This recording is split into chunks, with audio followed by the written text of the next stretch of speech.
Assalamualaikum warahmatullahi wabarakatuh. Tanpa terasa sudah 25 tahun tragedi Trisakti. Waktu yang sangat lama dalam memperjuangkan sebuah keadilan pelanggaran HAM. Salut dan hormat setinggi-tingginya kepada rekan-rekan alumni dan mahasiswa Trisakti yang masih memperjuangkan hak dan keadilan bagi para pahlawan reformasi hingga saat ini. Ini ada sebuah video yang kami persembahkan untuk para alumni, mahasiswa, dan sivitas akademika Universitas Trisakti, di mana video tersebut bertujuan agar tidak melupakan peristiwa 12 Mei 1998, 12 Mei 1998 yang merupakan tonggak dimulainya reformasi di Indonesia. Selamat menyaksikan video 25 tahun tragedi Trisakti. Wassalamualaikum warahmatullahi wabarakatuh. Karena Trisakti didirikan oleh Presiden Soekarno dengan nama Trisakti, itu mempunyai makna yang besar untuk cita-cita bangsa dan negara. Trisakti mempunyai cirinya adalah 3 pergerakan yang dilakukan. Yang pertama adalah pergerakan intelektual, pergerakan moral, dan pergerakan sosial.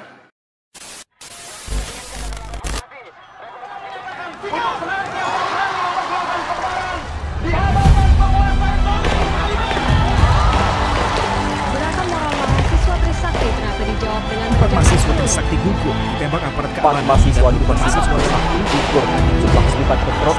Tragedi ini terjadi di depan kampus Trisakti. 4 mahasiswa korban penembakan kemudian diberi gelar pahlawan reformasi.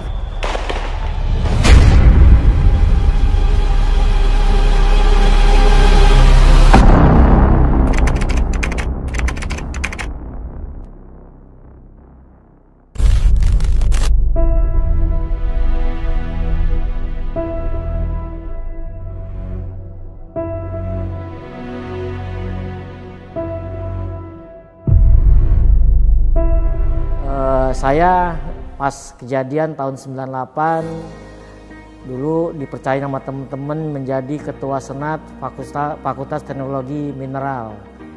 Sekarang namanya sudah berubah, Fakultas Teknologi Energi Mineral atau FTKE. Dan kalau di universitas saya mendampingin rekan saya Joato Hendro menjadi sekjen Senat Mahasiswa Universitas Trisakti atau disebut SMUT. Nah, kami ini terbentuk dari beberapa ormawa, yaitu dari perwakilan dari 19 jurusan waktu itu, ada BPM, ada sekitar 37 unit kegiatan mahasiswa, dan 9 ketua senat fakultas.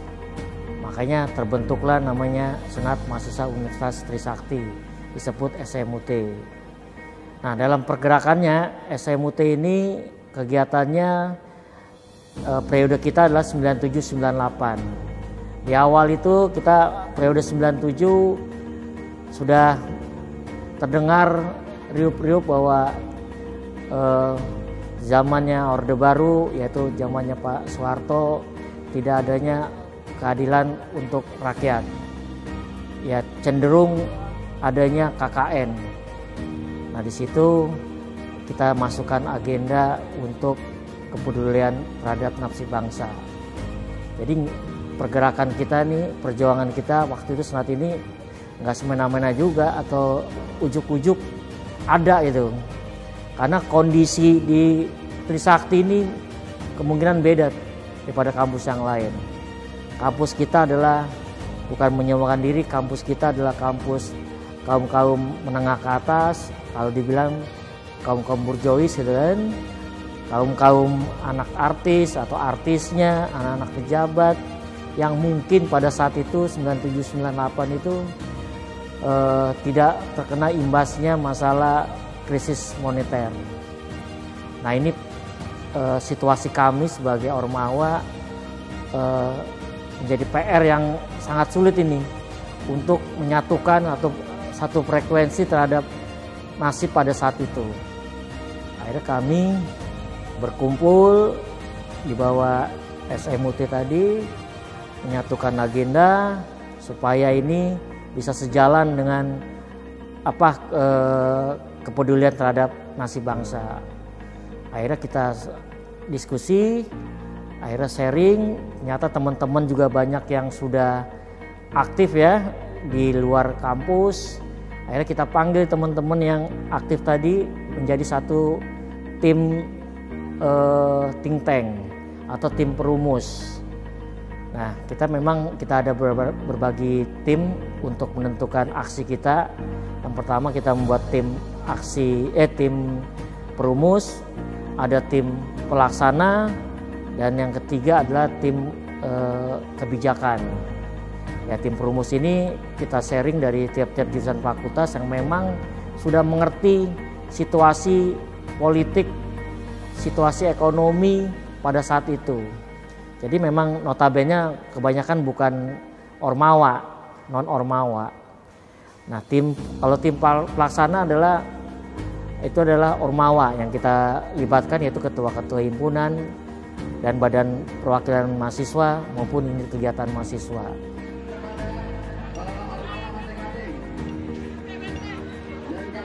Ya, saya korlap 12 Mei, tetapi sebenarnya pendekatan korlap pada saat itu dalam bayangan teman-teman kan hebat, keren gitu ya. Sebenarnya itu proses. Kalau saya melihatnya ada momentum. Yang saya pengen cerita sebenarnya gini, bahwa sebelum itu kita sudah ngelakuin aksi pemanasan. Nah, sebagai badan kajian strategis juga berkoordinasi dengan Forum Komunikasi Senat Mahasiswa Jakarta, saya mengabarkan bahwa anak-anak Jakarta gitu ya, kampus Jakarta tuh akan bikin demo gede-gedean di tanggal 20. Jadi itu udah perencanaan bareng Tommy gitu ya. Jadi kita bikin rencana puncaknya tanggal 20. Nah, kita bikin aksi yang rutin aja. Pertama yang datang cuma beberapa orang gitu ya. Mimbar bebas seperti yang di foto-foto ini gitu ya. Mimbar bebas. Kadang gagal, kadang berhasil. Terus kadang juga nggak terkendali, namanya dengan pengalaman terbatas gitu.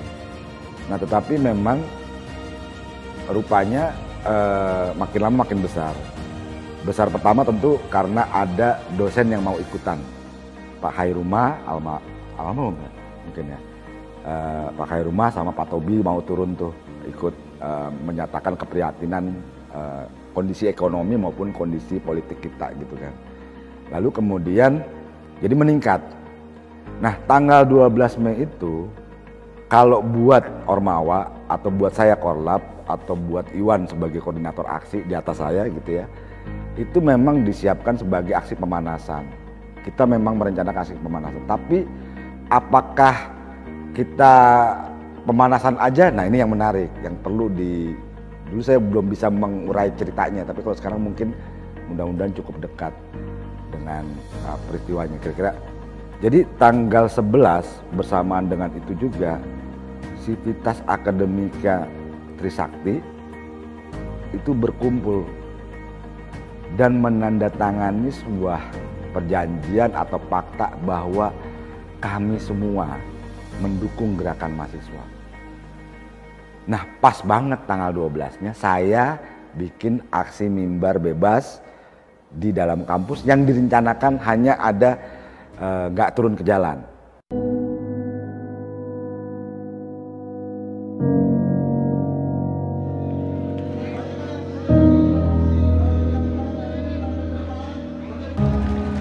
Sejak hari Senin kami sudah mempersiapkan semuanya, kita bikin spanduk, kita bikin selebaran, kita bikin perencanaan panggungnya di mana, kemudian juga siapa tim medisnya. Jadi semua fakultas diajak untuk ikut serta gitu. Jadi tentu kalau medis kan anak fakultas kedokteran yang akan kelola begitu.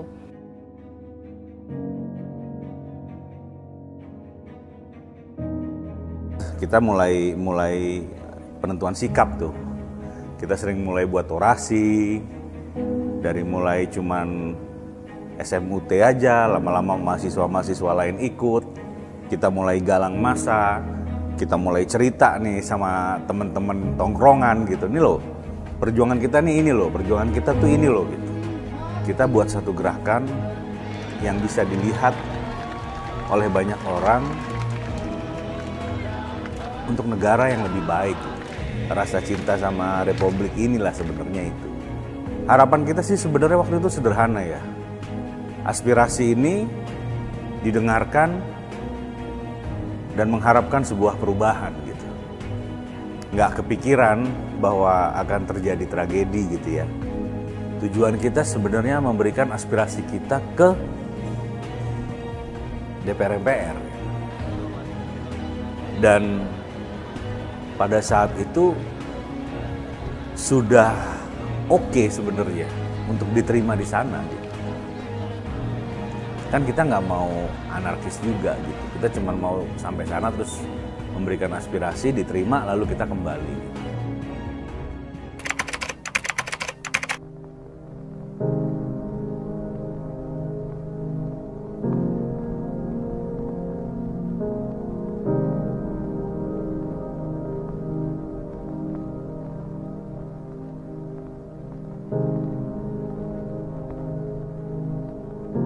Jam 6:30 itu pagi, itu wartawan udah banyak tuh, wartawan asing terutama. Wartawan asing, yang saya ingat tuh ada wartawan bule, wartawan Jepang gitu ya. Entah itu Jepang atau Korea lah. Terus mobil-mobil mobil-mobil stasiun TV gitu. Saya pikir kayaknya kita nggak begini-gini amat ngumuminnya. Kenapa jadi wartawannya sampai wartawan dunia begini yang datang? Sekali lagi kita mahasiswa nggak mikir apa-apa kan, demen-demen aja diliput kan. Wah, ya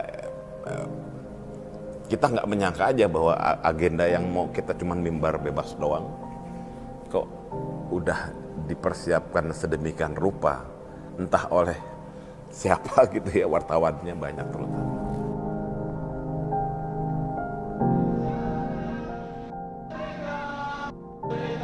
Tanggal 12 Mei dimulailah jam 10 pagi, diawali dengan penurunan bendera setengah tiang, yaitu di gedung M Saritaip Direktorat. Itu teman-teman dari himpunan elektro yang dipimpin oleh Kresna untuk memimpin penurunan bendera setengah tiang. Penurunan bendera setengah tiang sudah berlangsung, baru kita mulai nih orasi. Tim pembawa acara, vote getter naik ke mimbar, yaitu ada saudara Roland waktu itu, sekretarisnya Mbak Fian, untuk supaya memulai kegiatan mimbar bebas. Nah, disitulah kita buka untuk orasi orator, baik mahasiswa, mahasiswi, karyawan, dosen, maupun pimpinan universitas, fakultas, jurusan, maupun yayasan, bersuara semua itu. Jadi di kegiatan dari jam 10 sampai jam 12 itu semua bersuara.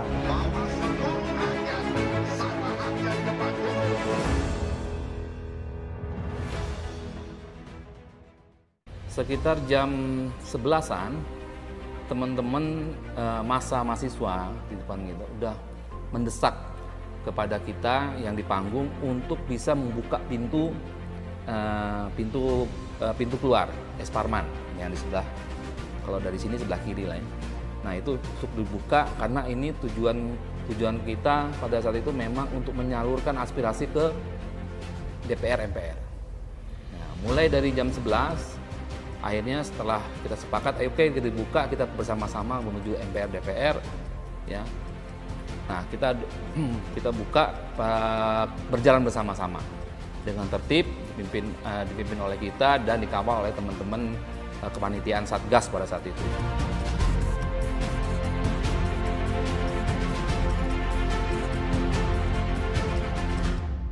Jam 12 siang itu teman-teman mahasiswa minta untuk keluar kampus untuk menuju ke DPR MPR. Padahal sejak beberapa hari sebelumnya juga kita sepakati supaya tidak keluar kampus. Kita berpikir bahwa takutnya anak Trisakti ini kena ya bahaya lah di luar gitu. Karena di kampus-kampus lain juga sebelumnya beberapa hari sebelumnya juga banyak demo-demo yang kisruh, yang chaos gitu. Kita nggak pingin aksi damainya Trisakti menjadi chaos.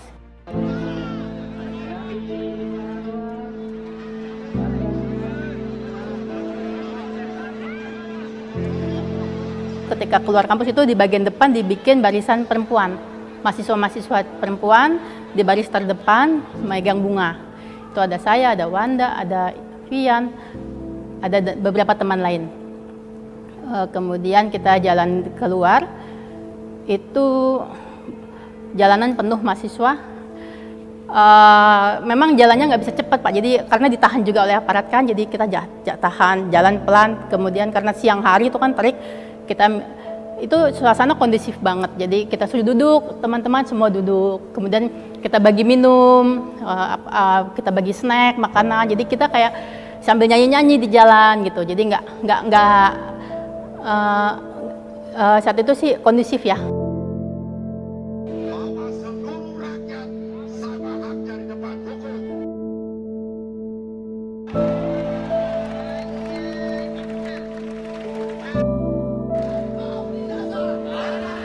Lepas asar tuh berubah, Pak.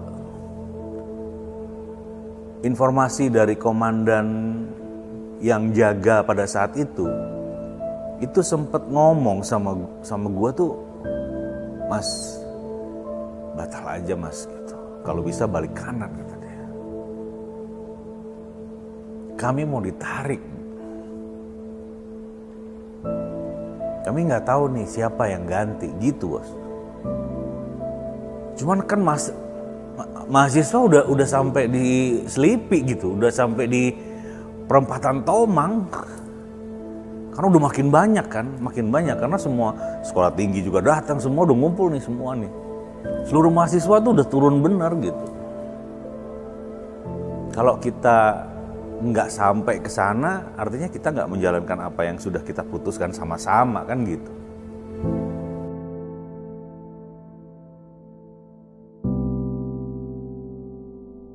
Sampai sekitar jam 5, sebelum jam 5 itu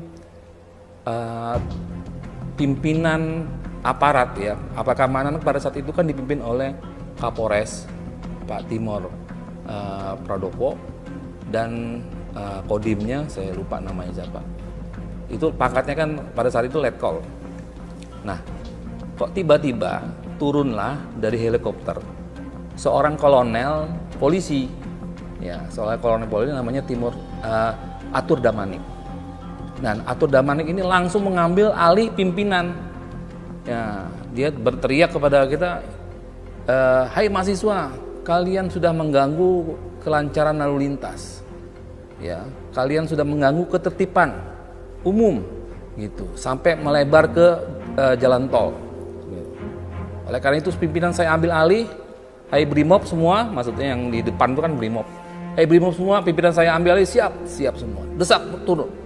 Akhirnya mahasiswa yang tadinya sempat melebar ke jalan tol ditarik masuk lagi ke jalan. Dan mulai sejak si Atur Damanik ini turun, ya, lucu juga, turunnya itu dari helikopter, ya.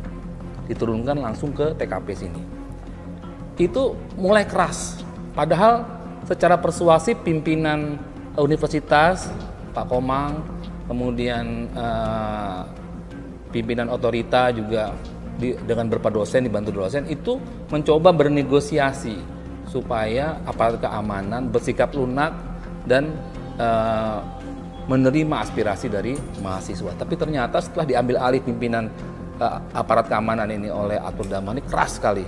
Ya, terasa sekali bagi kita bahwa dia galak lah dalam lebih galak 2 kali lipat daripada yang Kapolres dan Dandim pada saat itu. Saya lihat yang di depan itu matanya merah, mukanya beringas gitu kan, tidak ada senyum. Nah ini saya bertanya, ada apa ini?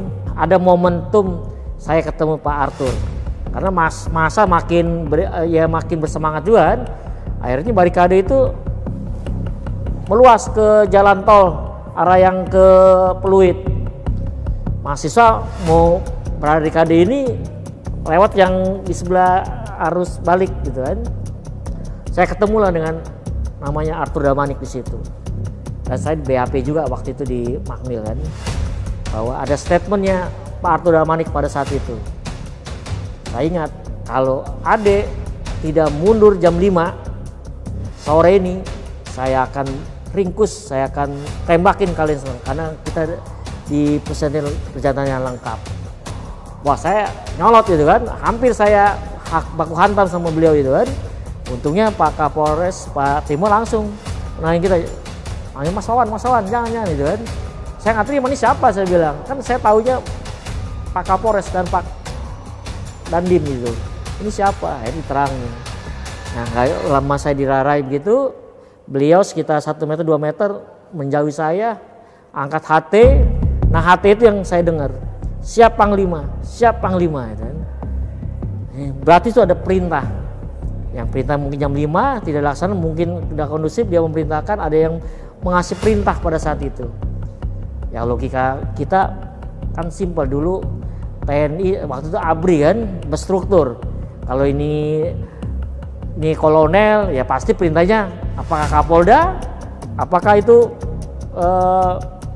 Pangdam, atau naik lagi panglimanya bisa Panglima Kapolri atau Panglima TNI. Ya sebenarnya simple. Kalau memang ini dulu mengaku ABRI, seharusnya bisa kedetek siapa yang memerintahkan penembakan itu.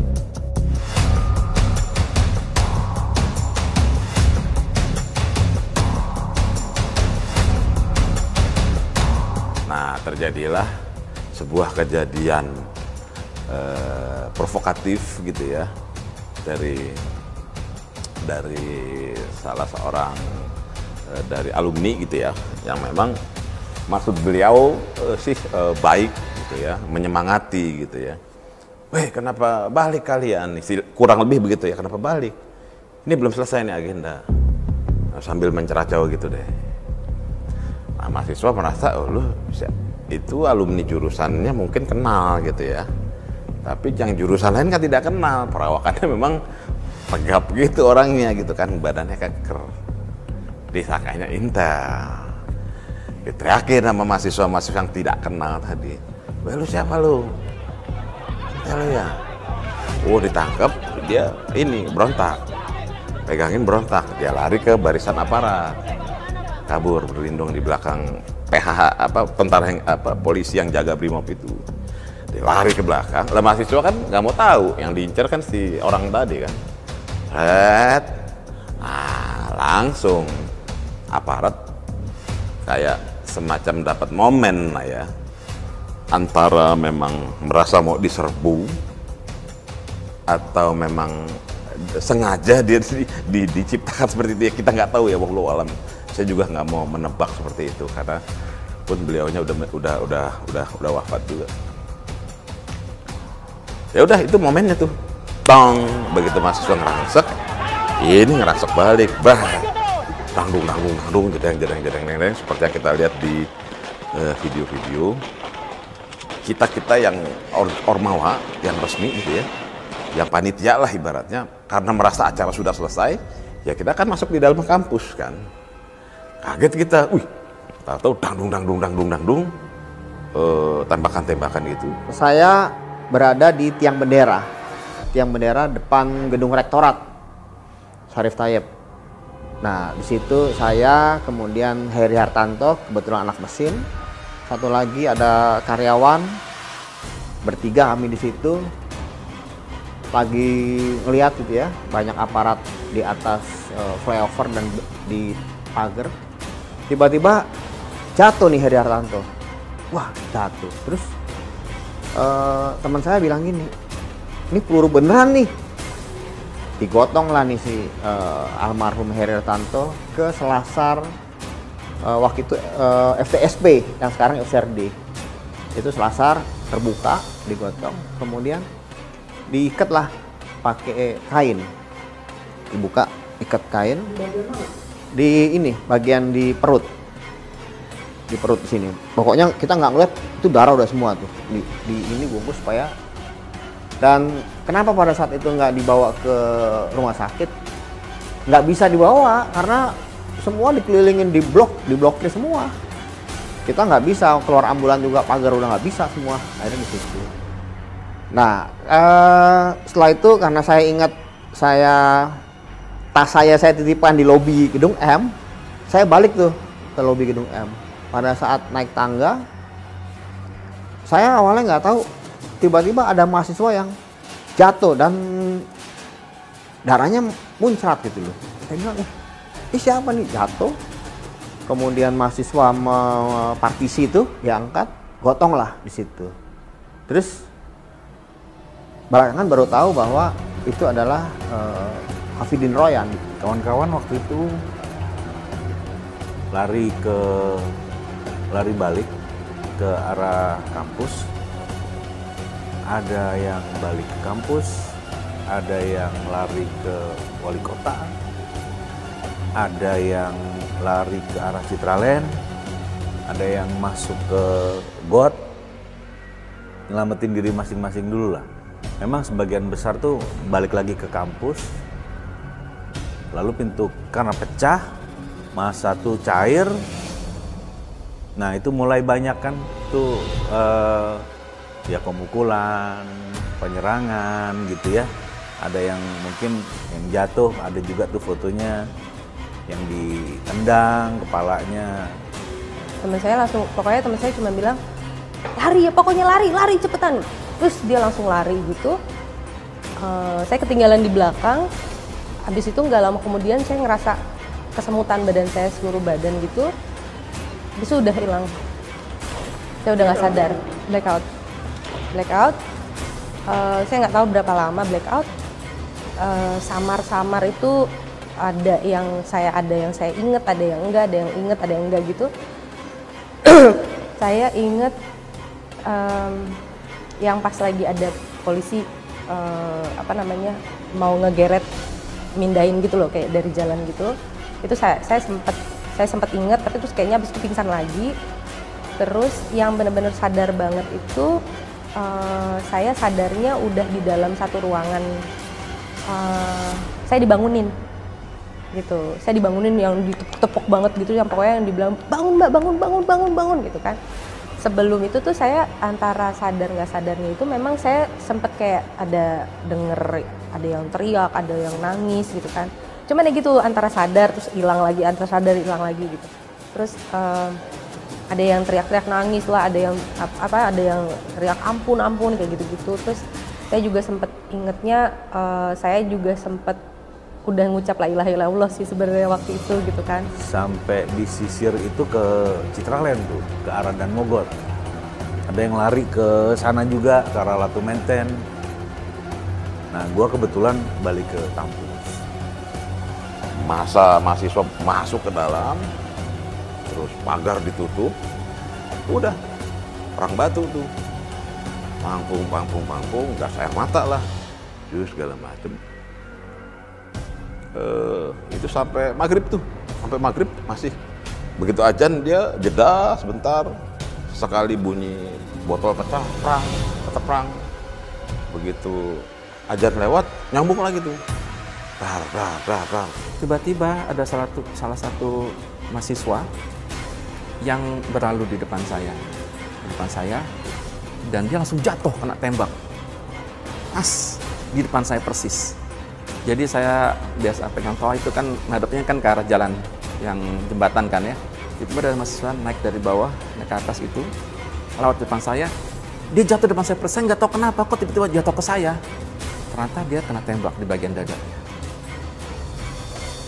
Dia jatuh ke saya langsung, saya pegang, saya minta tolong teman saya, tolong. Langsung dibawa evakuasi ke rumah sakit gitu kan. Sejak itu saya nggak berani lagi diri-diri, takut saya. Lalu ada satu Alexander Bulog, dia itu ketembak di sini, jadi semua kan di dalam nih bos, kenanya di sini kena dia kena itu padahal sudah sembunyi di basement, kan jauh jaraknya, basement situ bro, jadi di basement tuh dia udah ngumpet di situ, karena kan udah ditutup semua nih, udah nggak bisa keluar, dia ngumpet kan di basement, jadi pada saat dia nongol itu memang di sniper bener, ditembak. Jadi ada yang nembak dia. Dia itu agak kepleset, jadi nggak kena kepala. Jadi kenanya di sini, bolong nih dia. Peluru yang saya terima itu adalah menembus tubuh saya, menembus leher ke belakang. dan itu bukan diserempet tapi betul-betul peluru yang tembus masuk dan tembus pecah di belakang.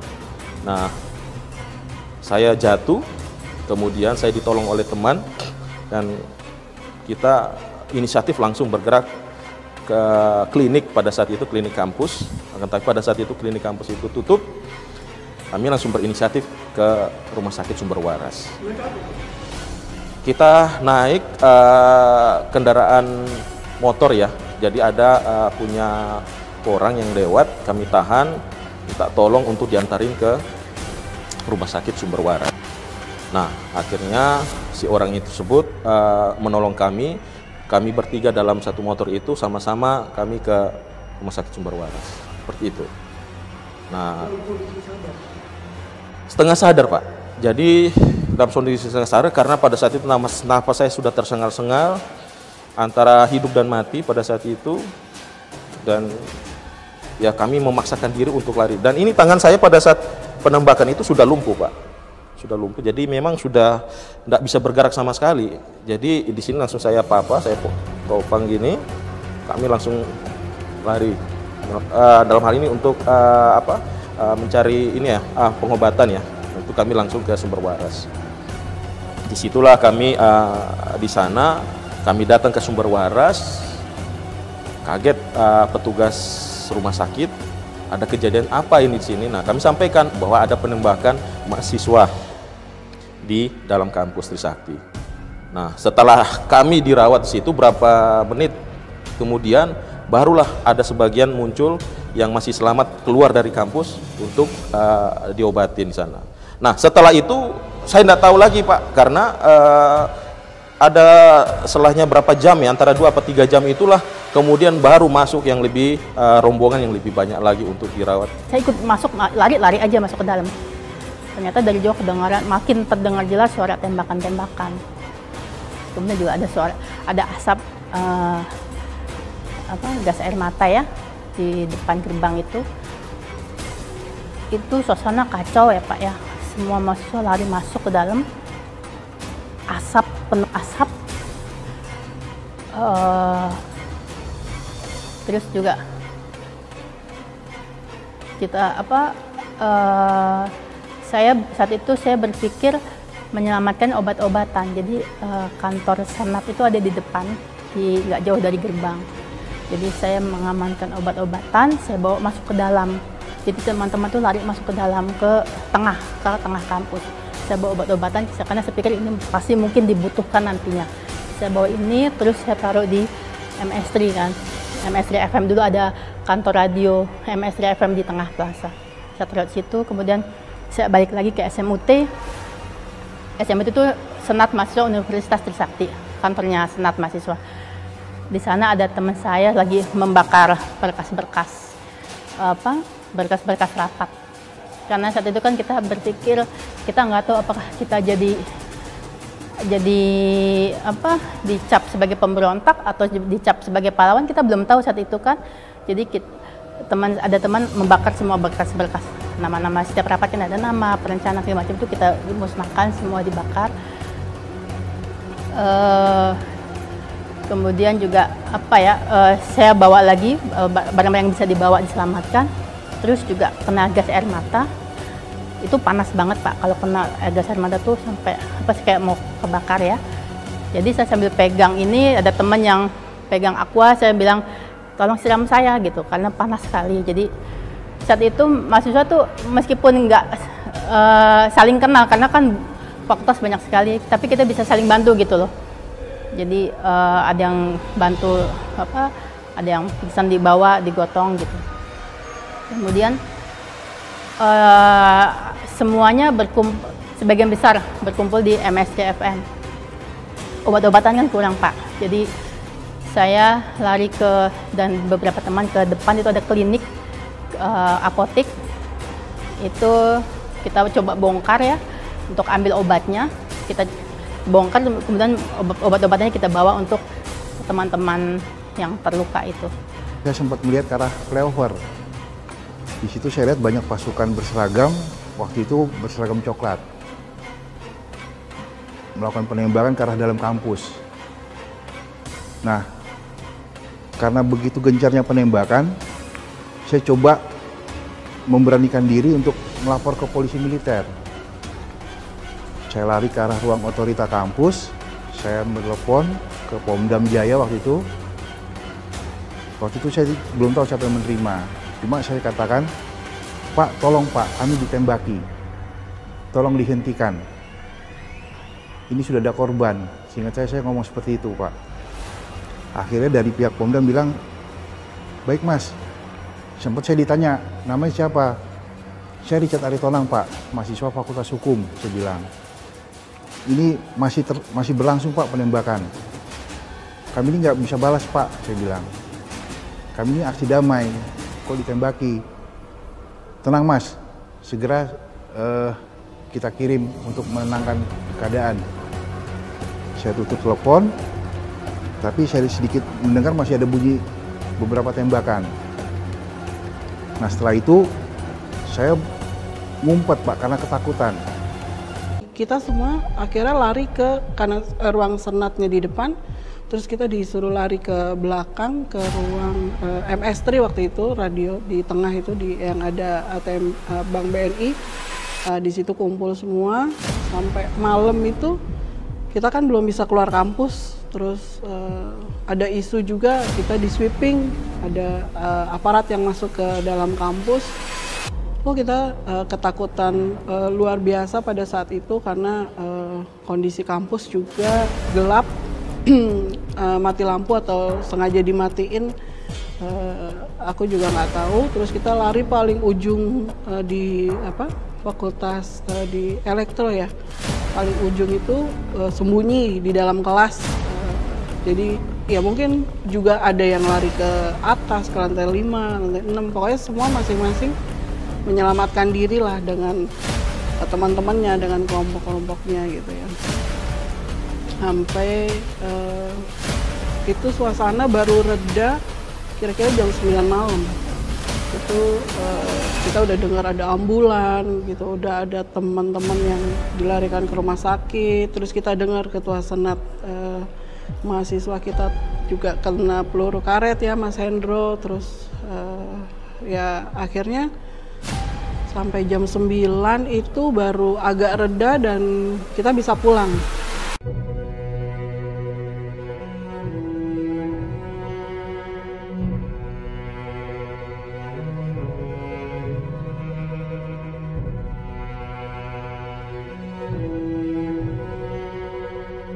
Pahlawan ini datang jam 12.30-an apa jam berapa gitu. Jam 12.30-an itu juga Pangdam Jaya datang, Syafri Samsudin. Posisinya di sini. Jadi duduk ini semua. Ini sini duduk, tempat duduk nih. Tempat duduk semua di ujung sana. Di sini keranda dan peti bawa masuk di kota. Saya terima.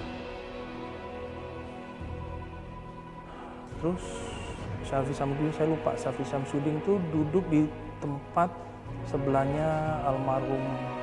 Oh belum, datang, sambut, duduk di tengah, dia peci gini nih. Kan biasanya kan kalau orang kalau lagi duka itu kan gimana ya? Dia biasanya kan kalau mau gimana, mau menunjukkan kepalanya, dia kan bikin seperti ini. Jadi kan kelihatan matanya. Ini enggak, matanya ditutup. Duduk di situ. Waktu itu beliau masih bintang 1 nggak salah, Pangdam Jaya. Nggak salah juga. Ya itu kan kita nggak bisa jawab apa-apa. Kemudian datanglah almarhum Pak Mudanton, rektor kita ya, datang ketemu ngobrol. Saya udah diem. Terus teman-teman dimasukkan, saya panggil teman-teman yang tolong baca Al-Fatihah dan seterusnya. Yang non Muslim ya berdoa, yang Muslim silahkan berdoa juga kan. Setelah diterima ditaruh di sini, tidak ada pembicaraan waktu itu antara Pangdam dan Pak Mudanto. Diam, sepi. Entah, saya nggak tahu. Yang saya sayangkan hanya adalah kepolisian tidak ada, hilang semuanya. Selesai di saat itu, jam-jam sudah jam 3-an gitu, udah bubar deh tuh. Taruh di sini, tutup. Masih ada yang mungkin masih ada yang ngobrol-ngobrol lah teman-teman kan. Jam 5, jam 4 saya balik ke rumah mandi, pulang ke sini udah full. 4 orang tokoh Ciganjur tiba-tiba muncul. Mungkin diminta oleh almarhum Pak Kundanto mungkin ya, dan Pak almarhum Pak Andi ya. Dan setelah itu yang dulu awalnya adalah mahasiswa bergerak diambil alih oleh tokoh-tokoh tersebut. Itu kan kata revolusi, karena kata-kata mereka adalah revolusi sampai mati. Trisakti tidak. Trisakti menyatakan reformasi sampai mati. Pola pikir yang berbeda. Hal yang berbeda. Sejarah yang berbeda. Mahmil berjalan, prosesnya intimidasi, apalagi saya semua itu saksi itu intimidasi maupun dari kampus maupun di situ teman-teman atau aparat itu intimidasi kita. Hasilnya tidak memuaskan, cuman terdakwa 4 ya, pelaku perwira di lapangan setelah letnan. Berlangsung lagi mahmil kedua yaitu di tahun 99. Sama hasil tidak memuaskan, pelakunya adalah cuman kesalahan prosedur, melawan perintah atasan, bukan masalah siapa yang merintah menembak. Jadi mahmil itu cuman kesalahan prosedur doang. Setelah kesalahan prosedur, ya kita bawa ini, kita bentuk namanya TPF 12 Mei. Apa yang kita lakukan? Ya pendataan, ya korban, ya saksi, ya proyektir, ya selongsong. Nah itu yang kita kawal itu ya proyektir yang ada di tubuh Heri Hartanto yang masih tertinggal di dalam tubuhnya. Nah itu kita bawa ke forensik Mabes Polri, nggak puas juga ke ITB. Yang nggak puas sebenarnya pihak polisi bahwa ini ada unsur senjata Steyr sama SS1. Karena ini masa nggak ini ya akhirnya bawa ke ITB lebih independen. Hasilnya hampir sama. Nggak puas juga akhirnya bawa ke Singapura. Ke Singapura juga nggak, bawa langsung ke Belfast gitu kan. Jadi proyektil itu ya dibawa sampai ke Belfast supaya ini dinyatakan netral. Ya hasilnya tetap pakai senapan SS1 sama Steyr. Jadi yang punya pada saat itu memang Brimob dan Kopassus. Ini peluru yang seharusnya tidak digunakan untuk membunuh rakyatnya sendiri, untuk membunuh mahasiswa yang tidak bersenjata. Tapi kenapa digunakan? Ini kan merupakan pelanggaran HAM berat. Seharusnya peluru itu digunakan buat ketika berperang melawan musuh-musuh negara. Di mana tanggung jawab negara pada saat itu? Sayang sekali tidak diloloskan pelanggaran HAM berat. Kalau seandainya pada saat itu DPR ya sebagai wakil rakyat mau ya sepakat menyatakan bahwa peristiwa 12 Mei 98 sebagai pelanggaran HAM berat, maka akan terang benderang siapa pelakunya. Keinginan kita untuk penuntasan kasus, di sisi lain ada sejumlah keluarga yang tiap tahun mengalami kepiluan, gitu ya. Tiap tahun mengalami kesedihan yang berulang. Di tahun ke-10 lah kalau nggak salah ya, 10 ke atas lah, kita mulai memikirkan ini bukan sekedar menuntut penuntasan kasus secara hukum saja. Kita tidak hanya fokus ke situ. Kita harus mulai mikirin keluarga almarhum. Karena dari 4 itu ada 2 orang tua yang tinggal sendiri gitu ya, yang membutuhkan atensi perhatian khusus secara materi, secara finansial, karena mereka mengalami titik balik kehidupan itu begitu anak-anak mereka meninggal gitu ya. Ada yang sampai meninggal karena stres mikirin kasus anaknya. Itu salah satunya Om Boy ya. Om Boy itu orang tuanya Elang. Itu beliau sampai akhir hayatnya itu masih, saya ingat betul, sampai akhir hayatnya beliau masih ngomong, anak saya nggak salah, ini harus tuntas, ini harus dihukum. Beliau masih sampai di akhir hayat sakitnya beliau itu masih kayak orang halu. Kan kita menjenguk ke rumah sakit, tapi udah halu gitu. Tuh, intinya minta diusut, ini belum selesai. Karena beliau jadi motor paling depan keluarga para almarhum, para korban. Paling depan tuh beliau tuh, memperjuangkan penuntasan. Nah, itu di tahun kesekian tadi itu kita mulai berpikir, ini kita nggak bisa nih.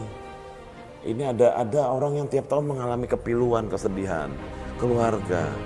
Maka mulailah tuh kita berubah. Kita tidak hanya memikirkan penuntasan kasus secara hukum, tapi juga kesejahteraan. Saya lupa di tahun keberapa tepatnya, mulailah atensi itu membuahkan hasil.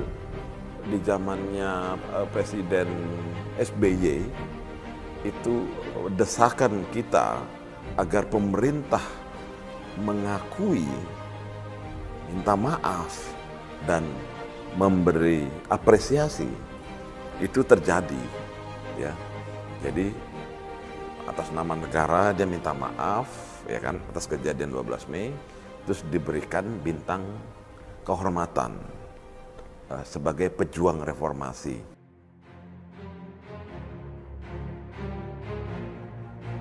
Harapan saya kalau bisa dia nanggung saya seumur hidup lah. Apakah gitu. Ya aja. Ya dari yayasan ya itu sama dia tuh sama Dr. Iwan tuh ya saya udah dikasih itu. Tadi malam ke sono dikasih surat hak milik, sertifikat hak milik. Sertifikat hak milik? Ya. Apa itu? Rumah. Rumah? Ini beli rumah? Enggak beli, dikasih dari yayasan. Dari yayasan? Kalau saya beli dari mana Pak ipengnya? Ya itulah. Apalagi kira-kira yang mau diomongin, yang mau disampaikan ke pemerintah, apalagi di Pak Jokowi, di era Pak Jokowi? Ya kalau bisa ya dia ngasih biaya kita untuk selamanya lah. Elang tuh almarhum salah satu yang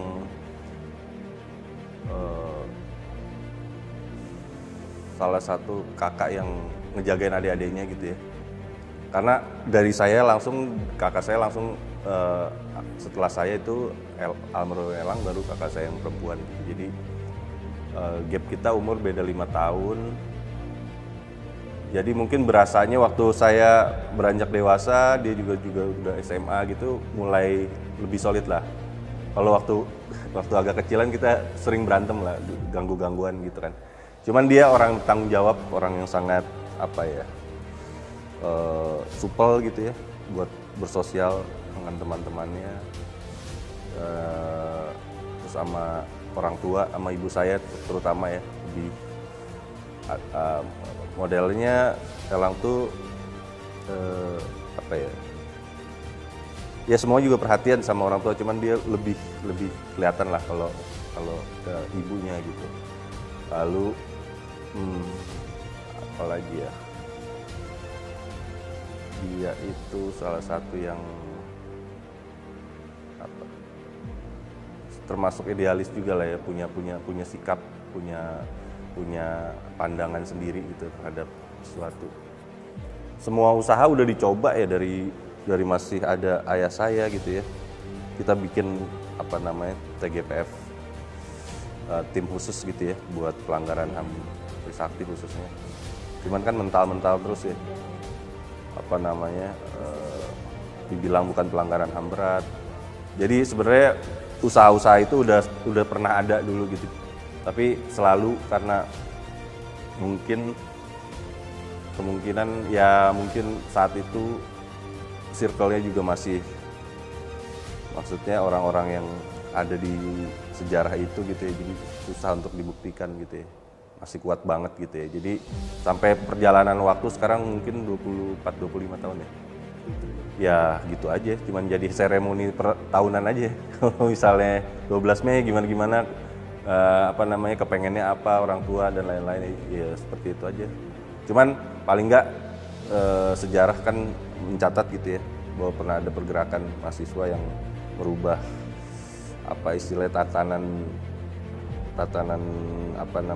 tatanan politik Indonesia yang ke arah yang lebih baik sih. Itu aja.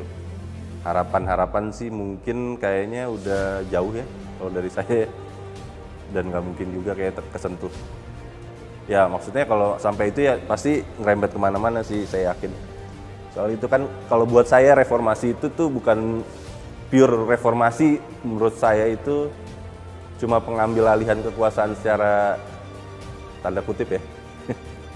Jadi nggak pure reformasi movement dari pergerakan pemuda, jadi kayaknya ada dorongan dari pemerintahan di dalam juga, ya kan akhirnya kan kita tahu juga kan, maksudnya setelah Orde Baru itu yang ada di situ kan siapa aja, yang ada di lingkaran itu siapa aja.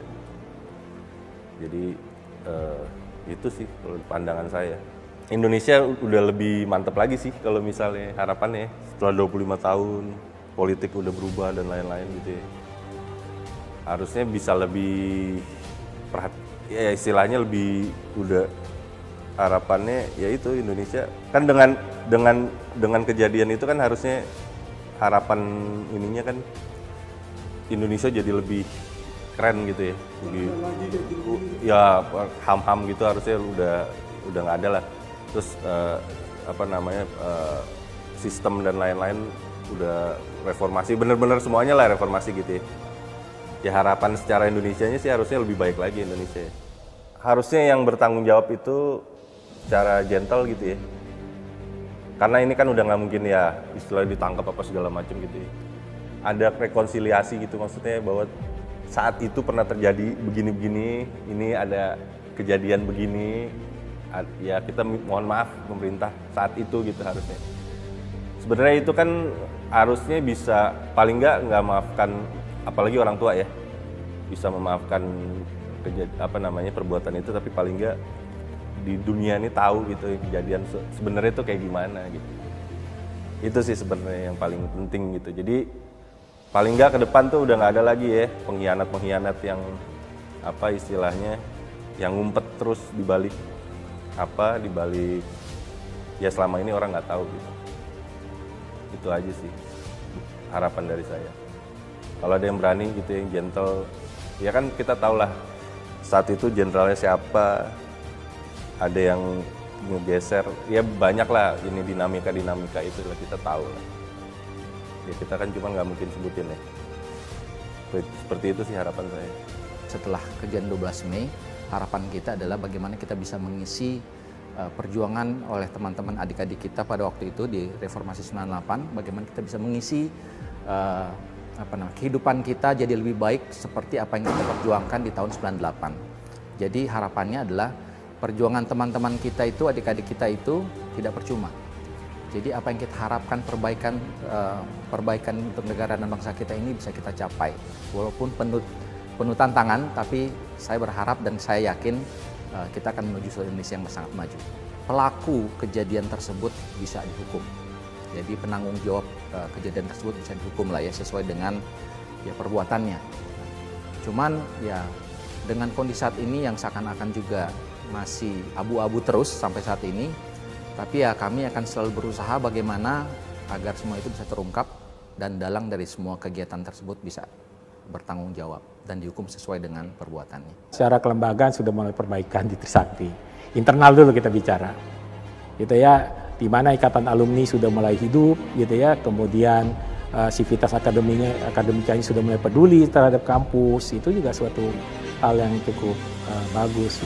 Ke depan ya bagaimana kampus ini tetap mempunyai nilai-nilai moral terhadap peristiwa di 12 Mei 98. Bagi sebagian orang mungkin 4 pejuang itu adalah cuma orang kebetulan yang meninggal gitu. Tapi kalau menurut saya kalau sudah bawa jaket itu sudah meninggal gitu. Jadi kalau orang pahlawan itu ibaratnya baru pegang bambu runcing itu sudah jadi pahlawan itu barang. Ya. Jadi seringkali saya mencoba men-challenge lah teman-teman sejarawan definisi dari pahlawan. Gitu. Kita berharap 4 orang ini menjadi pahlawan. Kita tidak berharap bahwa setiap orang itu menjadi pahlawan. 4 orang menjadi pahlawan reformasi dalam satu SK pun kita terima. Pengakuan itu penting. Kenapa? Kalau pemerintah sudah memberikan jasa sebagai bintang pejuang reformasi gitu ya, kemudian ada bintang jasanya, saya kira udah saatnya lah tinggal sedikit lagi untuk pahlawan. Karena biar bagaimanapun kalau dikatakan satu orang jadi pahlawan karena harus suatu proses, kayaknya nggak pas juga gitu. Banyak juga orang di saat momentum tertentu dia mengambil sikap untuk menjadi perlawanan, itu menjadi pahlawan. Itu aja tantangannya. Kalau untuk kedepannya, untuk teman-teman 4 pejuang reformasi itu kan masih kepingin lah kita jadi pahlawan reformasi 4 orang. Jadi nggak perlu Hafidin Royan, pahlawan reformasi. Enggak, pahlawan reformasi 4 orang adalah gitu. Jadi itu dari sisinya. Kemudian dari sisi kebangsaan, kita bersyukurlah. Mungkin era demokrasi ini kalau tidak ada 12 Mei, nggak ada itu. Jadi nggak ada itu cerita. Makanya kalau bicara undang-undang, saya juga berani berdebat gitu ya. Yang bisa melakukan perubahan, ini perubahan loh. Dari sistem demokrasi yang diatur menjadi demokrasi yang bebas. Sehingga bisa lahir seorang presiden, bisa lahir seorang wakil gubernur yang WNI keturunan katanya gitu kan gitu ya. Tapi dia lebih WNI kali dibandingkan kita sendiri mungkin ya. Nah itu kan produk-produk dari reformasi. Walaupun masih banyak orang-orang, saya mesti tegaskan, orang-orang yang menikmati di Orde Baru dan masih menikmati di reformasi masih banyak. Itulah yang masih banyak mendistorsi Orde Reformasi kita. Ke depan mudah-mudahan ini bisa kita tunjukkan bahwa reformasi itu terbaik. Tema besar kita tuh itu Trisakti, mengkoreksi eksekutif dan legislatif dan yudikatif. Jadi ya mungkin terlalu scholars, terlalu akademis sih. Tapi menurut saya itu mimpi kita tuh itu. Mengkoreksi, terus mengkoreksi. Kalau nggak dikoreksi pasti akan liar mereka. Nah ini yang sebenarnya harapan saya sebenarnya dengan apapun, selama nggak ngelupa, selama masih berteriak, ya saya yakin sih